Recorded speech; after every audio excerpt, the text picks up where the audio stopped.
សូមស្វាគមន៍មកកាន់រៀនភាសាចិន step by step ដែលនឹងបង្ហាញពីរបៀបក្នុងការរៀនភាសាចិនតាម step នីមួយៗដើម្បីផ្ដល់ភាពងាយស្រួលដល់ការសិក្សាខ្លួនឯងឥឡូវនេះយើងចាប់ផ្ដើមមករៀនជាមួយនឹងស្រៈ24តួវិញម្ដងកលស៊ូទូune mouស្រៈ24តួ好现在开始a o e i u ü ai a uế ao âu yêu ia uya an ân in uân un an ân in ចាសម្រាប់ស្រៈភាសាចិនគឺយើងមានត្រឹមតែ24តួនេះទេអញ្ចឹងដោយលាស៊ឺបញ្ជាក់ការពីវីដេអូមុនចាការពីវីដេអូមុននៅពេលដែលយើងចេះភ្ជញ្ជនៈហើយនឹងចេះស្រៈគឺយើងអាចផ្គុំគ្នាអានបានហើយដូចជាគឺយើងយកភ្ជញ្ជនៈ e បូកជាមួយនឹងស្រៈ in i un ស្លេងទី4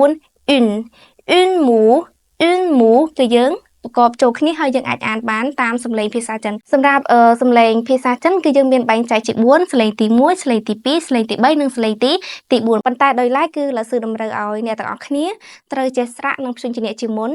នសិនតាឥឡូវយើងមកសាកអានជាមួយលាស៊ឺម្ដងទៀតតោះ现在开始une mou a o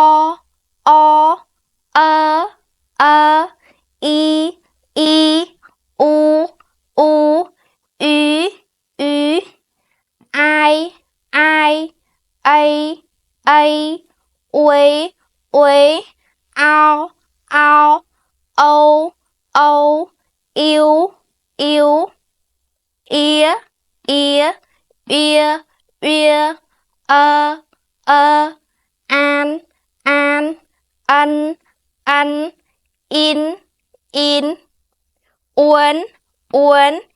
un an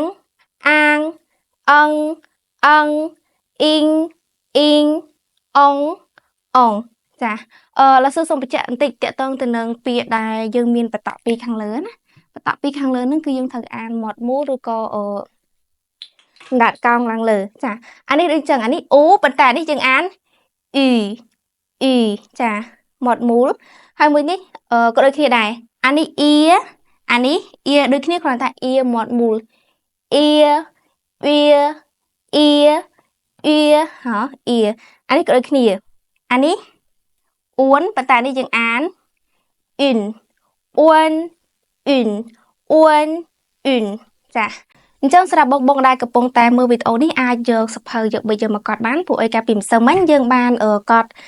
ភ្ជញ្ជនៈហើយអញ្ចឹងយើងយកបីសភៅយកមកកត់ស្រៈ24តួថែមទៀតមកអញ្ចឹងវីដេអូនេះខ្ញុំសូមបញ្ចប់ត្រឹមប៉ុណ្្នឹងសិនហើយយើងនឹងជួបគ្នានៅក្នុងវីដេអូបន្ទាប់សូមអរគុណ